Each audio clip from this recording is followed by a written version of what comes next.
Hello, do you want me to read you a bedtime story? Okay, we can do that.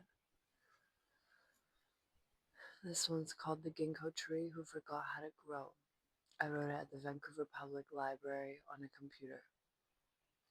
Computers can be pretty draining to look at. Whether you've been looking at computers all day or not, or whether you're an adult or a child, whether you're already sleepy or hoping to be, I hope that you can find some comfort with me and perhaps drift off to sleep.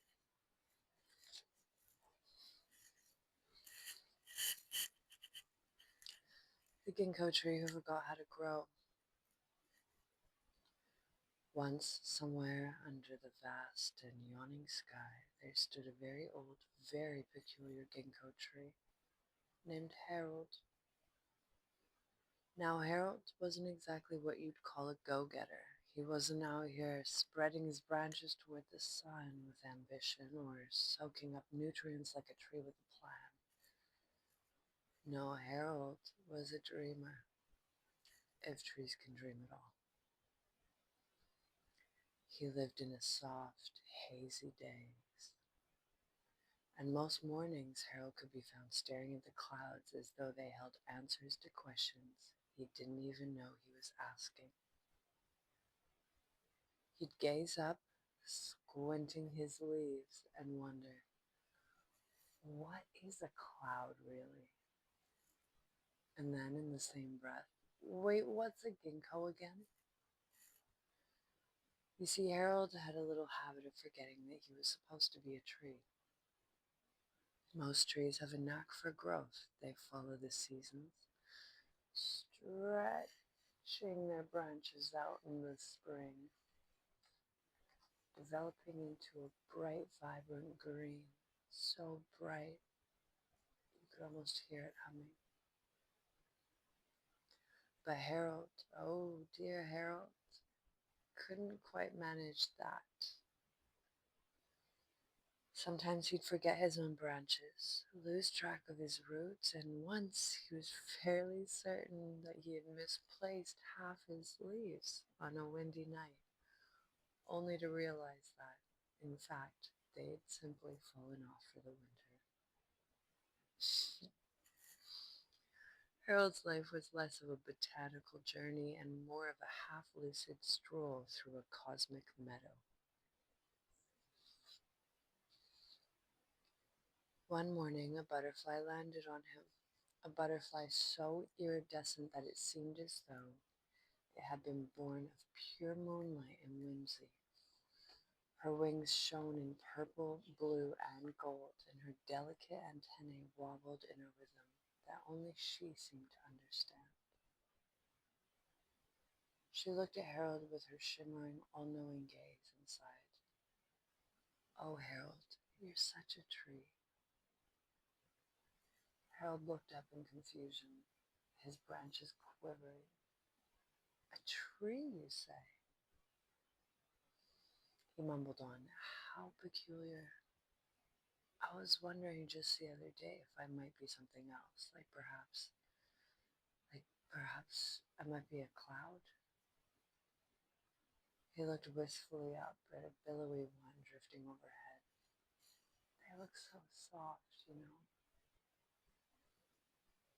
The butterfly tilted her head, a faint smile playing on her tiny butterfly lips. But Harold, clouds change constantly, swirling around without a care. But you're constant. You're a ginkgo, and being a ginkgo is its own kind of adventure. Harold pondered this, or tried to at least, but just as he began to process what she'd said, he felt himself getting drowsy. His branches drooped and his leaves settled, casting gentle shadows on the ground below. He was filled with a lovely feeling of weightlessness. as though he were floating on a whisper. "Oh, you'll have to excuse me," he murmured. Murmured isn't a word. Oops. I think murmured would be a combination of mumbled and murmured. It's that time of day when all my cells seem to feel like falling stars, falling, falling, falling deep into a cozy pile. I do hope that you won't take offense. And the butterfly, accustomed as she was to the ways of peculiar trees, flitted away with a chuckle, leaving Harold to sway in his soft, lovely days.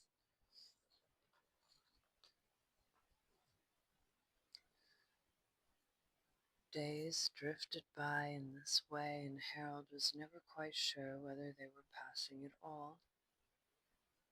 Time felt a bit like cotton to him, soft and shapeless, something that slipped between his leaves and roots, wrapping him in the gentlest forgetfulness.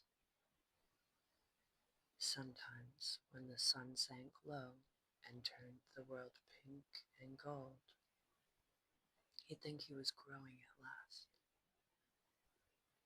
only to realize it was the shadow stretching as the sun dipped beneath the hills.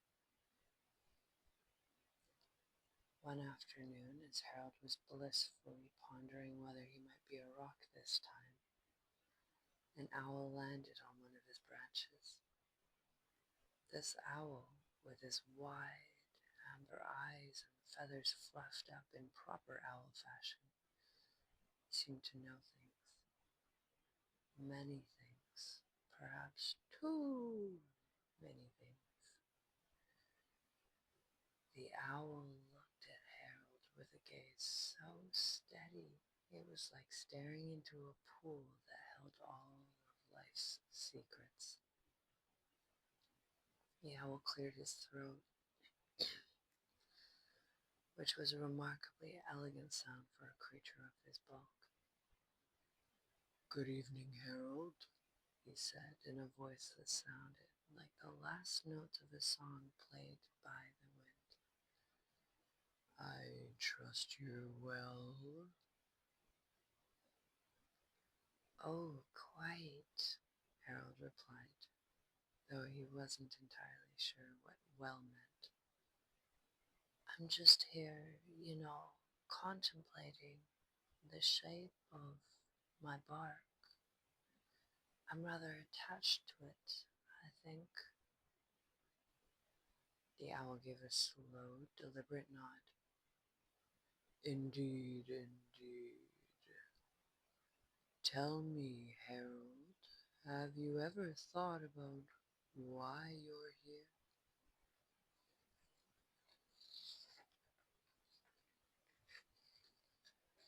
Harold's branches quivered. Why he was here, it was a question he'd never really considered. "I suppose," he began, "I suppose I'm here because I drifted here." The owl let out a low chuckle. "Ha ha ha ha," the kind that seemed to carry secrets wrapped in layers. "Oh, Harold, you are here simply because you are here. There's no need to wonder, no need to fret. You're a part of the forest, you're part of the sky, and part of everything that breathes. There's no destination for a Ginko.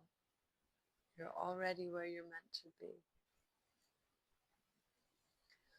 As Harold took in the owl's words, he felt an immense lightness within his leaves, as though he were filled with the glow of stars, and in that moment he decided that he would just be.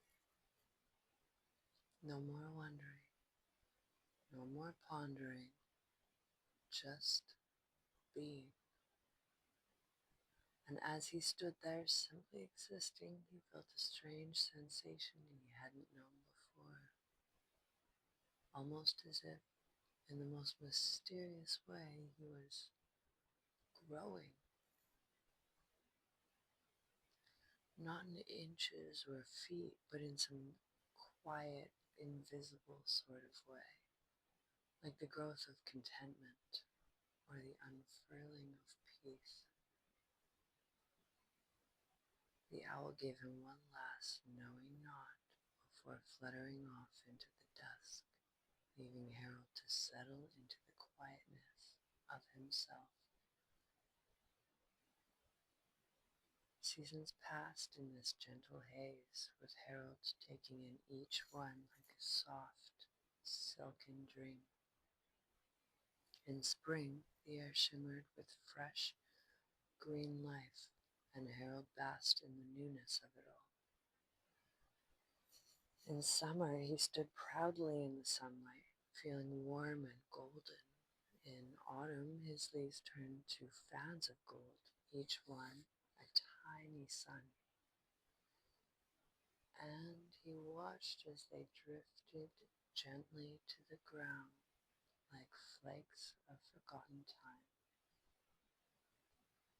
In winter, he grew silent and still, his branches bare like an ancient statue waiting patiently for something, but he couldn't quite remember what. And so, year after year, Harold lived his quiet life, occasionally wondering if he'd ever grow in the conventional sense. But each time, just as he began to worry, he'd feel himself getting sleepy, so beautifully sleepy, and he'd let the thought drift away on the breeze.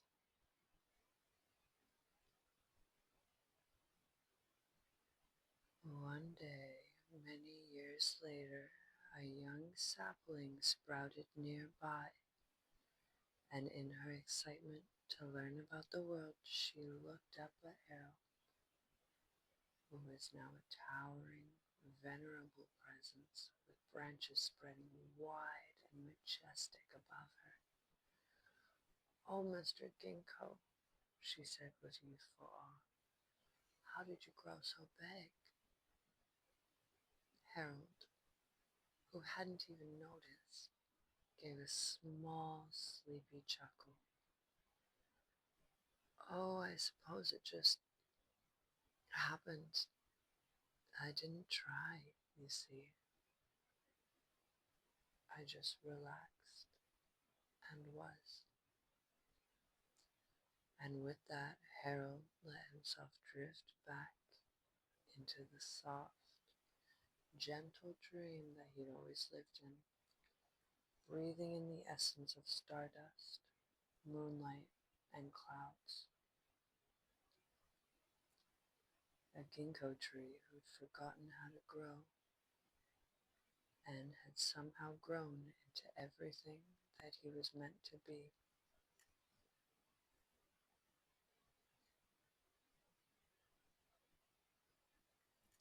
Are you asleep? I hope you are asleep. I hope you have really nice dreams. And I hope that you remember that you can just